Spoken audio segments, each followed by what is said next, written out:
عالسلامة ومرحبا بكم اليوم في دبارتنا متاع فطورنا اليوم.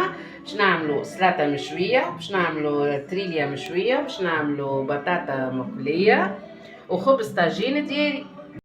وتوا باش نفوحو كعبات التريليا متاعنا بشوية كمون وفلفل او ملح، ونخليهم غادي كيف الفاح متاعهم. وباش نعملو الخبزات متاعنا اللي باش نفطرو بهم اليوم. توا باش نعجنو الخبزات اللي باش نفطرو بها. نحطو رطل سميد جويد، ونحطو بالطبيعة الملح متاعنا، ونحطو لفاح اللي هو سينوج وشوية جلجلال وشوية بسباس. اني نفوحو كيك الخبز يعجبني، والخميرة كثروش الخميرة برشا خاطر الدنيا سخونة في ساعة يخمر.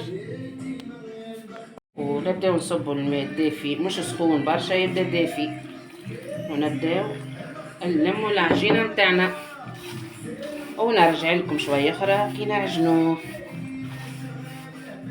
وكملنا عجناها الخبزات متاعنا باش نحطوها في ساشي باش يخمر فيسع، ونرجع لكم شوية اخرى. وبعد ما خلينا خبزاتنا يخمروا شويه حكايه نصيف ساعه باش نشويو السلطه المشويه على الكانون. اني نحبها على الكانون عربي ابن واحلى. ونرجع لكم شويه اخرى.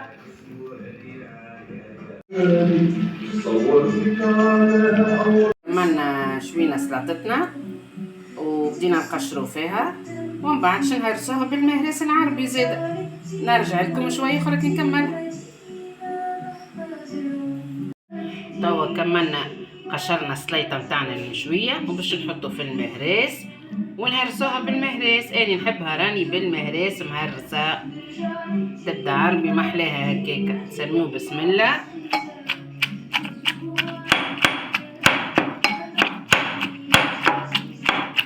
تبدا هيك ملقشه شويه، منحبهاش مهرسه على الاخر ولا مرحيه بالماكينه، منحبهاش. كملوا نهرسوها ونرجع لكم شويه اخرى.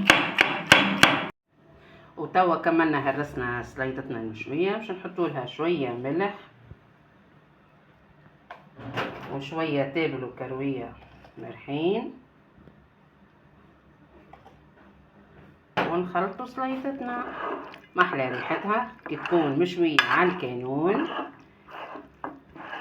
ما نحكي لكمش. ونرجع لكم شويه اخرى. كنتو نطيبوا اول خبزه بتاعنا. شوفوا يا هذه الفكره دي تعجبني في تطيب الخبزه. نحطها هكاكا كعبوره ونبدا نمشي فيها، هيك في الطاجين تتحل هكاكا، ونحط لها شويه السينوج من فوق والجلجلال، ونبدا نمشي فيها هيك تتحل. وهي خير من اللي نقعد نحلها فوق الطاوله ومن بعد نحطها هيك، تظهر لي اسهل يعني. وحطينا زيت البطاطا يسخن.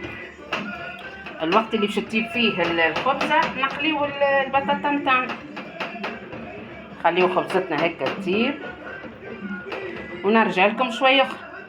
وتوا باش نقليو بطاطتنا.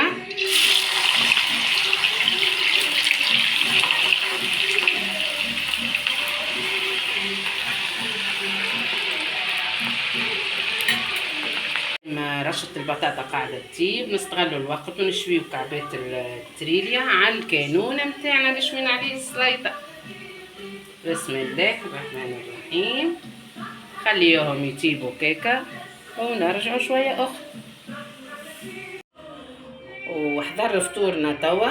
حضر الخبز الطاجين متاعنا والسلطة المشوية والحوت المشوي على الكانون والبطاطا المقلية،